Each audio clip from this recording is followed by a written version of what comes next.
درود، امیدوارم که حالتون خوب باشه. در هفته گذشته چندین خبر در عرصه رسانه‌ها پخش شدش که حائز اهمیت و باید بهش با دقت نگاه کردش و با کنار هم گذاشتن این اخبار می توانیم بهتر وقایع آینده رو تحلیل کنیم. در هفته گذشته ارتش امریکا هواپیماهای F-16 خودش رو به خلیج فارس آورد و در ظاهر اعلام کرد برای امنیت منطقه است. 2500 نیروی خودش رو در سوریه و عراق افزایش داد و البته نیروهای خودش رو به سمت فنلاند کشوند برای تقویت مواضع ناتو. این اتفاقات رو کنار هم بگذاریم و ببینیم در داخل ایران چه چیزی رخ داده. صحبت‌های چند روز پیش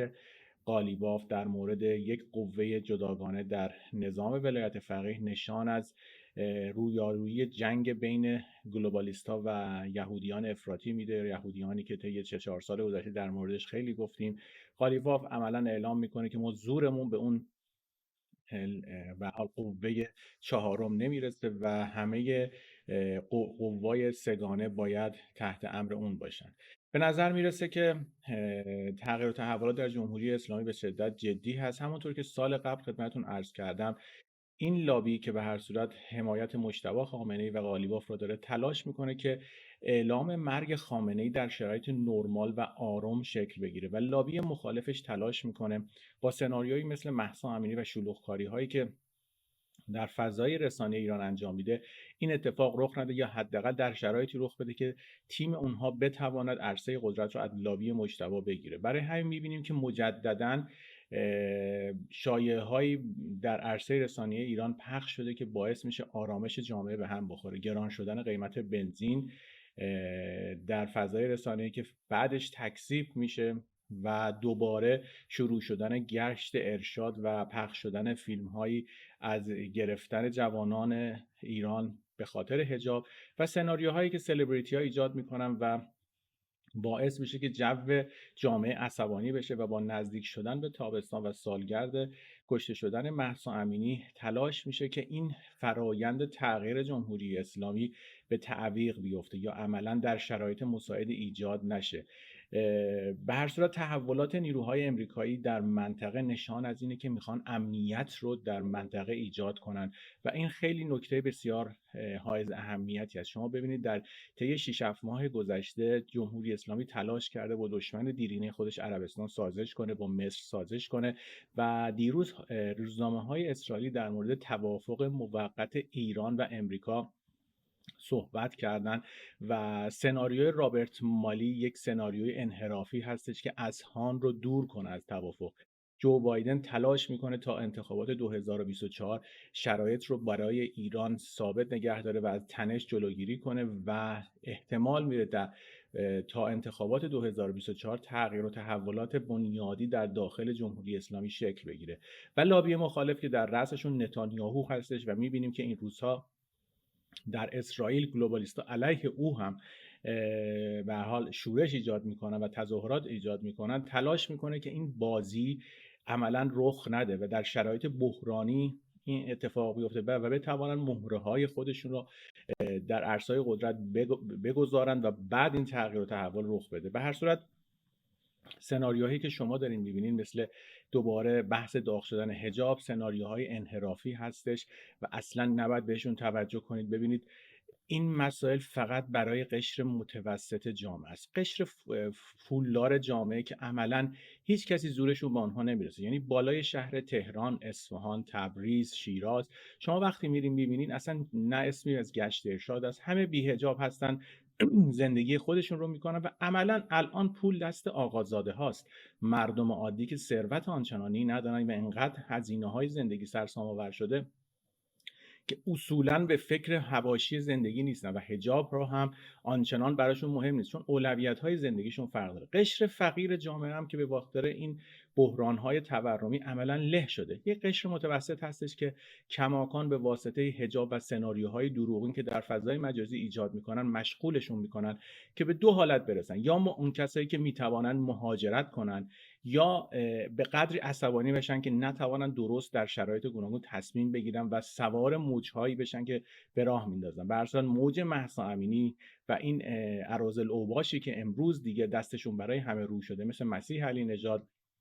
حامد اسماعیلیون و اغلب کسایی که در این به هر حال پول‌ها رو گرفتن که در فضای سیاسی ایران این تنش‌ها را ایجاد کنن، به هر صورت دیدیم که به چه سرانجامی رسید و عملاً مهسا امینی همونطور که در ویدیوهای قبلی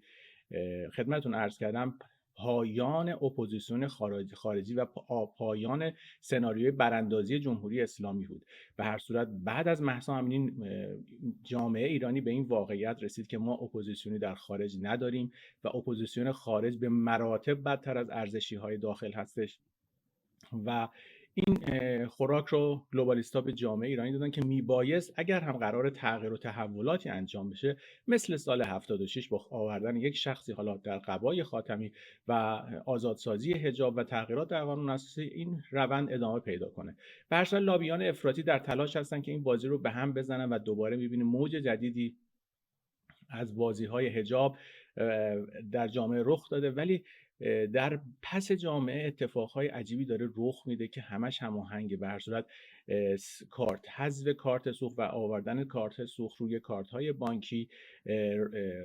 یارانه دادن روی کارت‌ها و به هر صورت رفتن به سمت ارز دیجیتال، این برنامه‌ای هستش که فرق نمی‌کنه در هر دولتی اینها میبایست اجرا بشه، چون این یک اصول و یک الگوریتمی هست که تا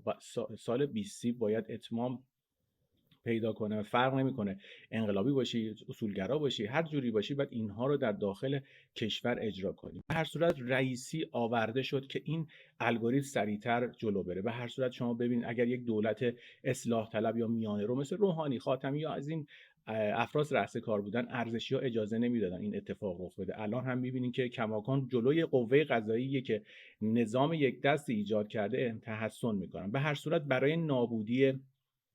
این اقلیتی که امروز دلواپسان نامیده میشن و دیگر به اونها نیاز ندارن، میبایست با توسط افراد خودشون مثل خود آوردن یک دولت انقلابی و مجلس انقلابی اینها رو کنترل کنن، چون در شرایط مخالف امکان مثلا آزادسازی حجاب نبود، امکان مذاکره با عربستان نبود، امکان مذاکره با آمریکا نبود و به هر صورت دولت رئیسی که یک دولت فشلی هست و عملاً دامنه مدیریتی امروز ما فشل و بیخاصیت هست، آورده شد که از این بنبست و از این به هر صورت دوران گذار عبور کنیم و این تغییر و تحولاتی که در منطقه رخ داده، صلح با عربستان، مذاکرات پنهانی با امریکا، مذاکرات با مصر و تغییر و تحولاتی که رخ داده نشان از این هستش که در داخل ایران هم قرار تغییر و تحول رخ بده. همونطوری که همیشه گلوبالیست‌ها حامی نظام جمهوری اسلامی بودن، این بار هم آوردن نیروی اضافی امریکا برای حفظ نظام است. شما ببینید امریکا طی 40 سال گذشته دشمنان اصلی جمهوری اسلامی رو نابود کرد، صدام حسین و طالبان. تمام مخالفین و اپوزیسیون ایران که سرشون به تنشون میارزید، مثل فرخزاد، مثل بختیار و خیلی کسانی که به هر صورت توانایی تغییرات رو داشتن، در خفا خفکشون کردن یا ساکتشون کردن یا بدنامشون کردن و عملا دیگر هیچ مخالفی در عرصه سیاسی جمهوری اسلامی نیست که حتی منافقین یا همون مجاهدینی که لبه دیگر قیچی جمهوری اسلامی بودن کنار گذاشته شدن. دیگر جمهوری اسلامی در حال حاضر نیاز به دشمن نداره و تنها دشمنی که در حال حاضر وجود داره درگیری بین خود لابی هاست. همونطور هم که قبلا خدمتتون عرض کردم، جمهوری اسلامی یک نظام واحد نبود. از روز اولی که جمهوری اسلامی بر رأس کار آمد، چندین لابی امنیتی بودن که برای به هر صورت اهداف خودشون جنگیدن و هیچ وقت جمهوری اسلامی یک کشور واحد نبوده. امروز هم به هر صورت داریم به اون نقطه اصل نزدیک میشیم که قرار نظام کاملا یک دست بشه و بره به سمت یک کشوری که یک قانون و مقرراتی داره. به هر صورت این جنگ و جدال هایی که داریم میبینیم برای حذف رقبا هستش و این یک واقعیتی هستش که طی 40 سال شکل گرفته و خیلی ها هنوز قبول نمیکنن. یعنی حتی کسانی که در رأس کار میان، ایدئولوژی و باورشون اینه که انگار ماندگارن، ولی تمام شواهد رو وقتی از زاویه دیگر نگاه کنیم میبینیم دولت رئیسی و این مدیریتی که امروز هست قشنگ نشان از یک مدیریت گذاره. یعنی تمام برآیندهای به هر صورت سیاسی اینها به سمتی میره که هر روز جمهوری اسلامی فشلتر و بی خاصیت‌تر بشه. به هر صورت این جنگ کلاسیکی که چندین سال از سال 88 شروع شد بین جمکرانی ها و جمارانی ها کماکان هم ادامه داره و این تغییر و تحولات نشانه این هستش که نظام باید به نقطه اصل نزدیک بشه، ولی لابی مخالف نمیگذارد. یعنی با پخش اخبار گران شدن بنزین، حجاب و اتفاقهایی که در فضای مجازی رقم میزنن تلاش میکنن که دوباره جامعه رو بحرانی کنن و از این بحرانی سعی کنن امتیاز بیشتری بگیرن. به هر صورت امروز کمترین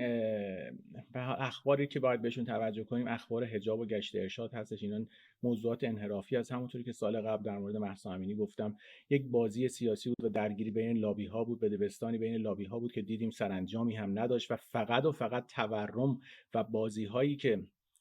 در مجمع جهانی اقتصاد علیه مردم ایران و مردم کل جهان برنامه‌ریزی شده در ایران پیاده شد و می‌بینیم که طی یک سال گذشته تورم کمرشکن باعث شده که خیلی از مردم زندگی با مشکلات بیشتری روبرو بشن و هر روز این مسائل بیشتر میشه. جمهوری اسلامی همونطور که قبلا هم گفتم موش آزمایشگاهی هستش. از بدو ورود جمهوری اسلامی تمام الگوریتمایی که قرار بود در سرتاسر جهان به هر صورت پیاده بشه در جمهوری اسلامی تست شد، تحریم کردن، فیلتر کردن و هر صورت خیلی از مسائل که حالا الان حضور ذهن ندارم باعث شده بودش که گلوبالیست‌ها از ایران و مردم ایران به عنوان موش آزمایشگاهی استفاده کنن و از تمام اتفاقاتی که قرار در سطح کلان جهانی پیاده کنن در چندین کشور که یکیش هم جمهوری در ایران هستش پیاده سازی کردن. برای همین باید منتظر تغییر تحولات باشیم و باید ببینیم که این جنگ کلاسیک بین این دو لابی هست برای رسیدن به قدرت مطلق در ایران به کجا ختم خواهد شد. همه چیز آماده کنار گذاشتن میرطاهر هستش و تغییر و تحولاتی که در پس این پرده است، ولی در درون خود نظام کماکان کفدارها به جان همدیگه افتادن و تلاش میکنن همدیگه رو حذف کنن که به هر صورت همه اینها وصلن به لابی هایی در خارج و همون سناریوی همیشگی گلوبالیست‌ها علیه یهودیان افراطی.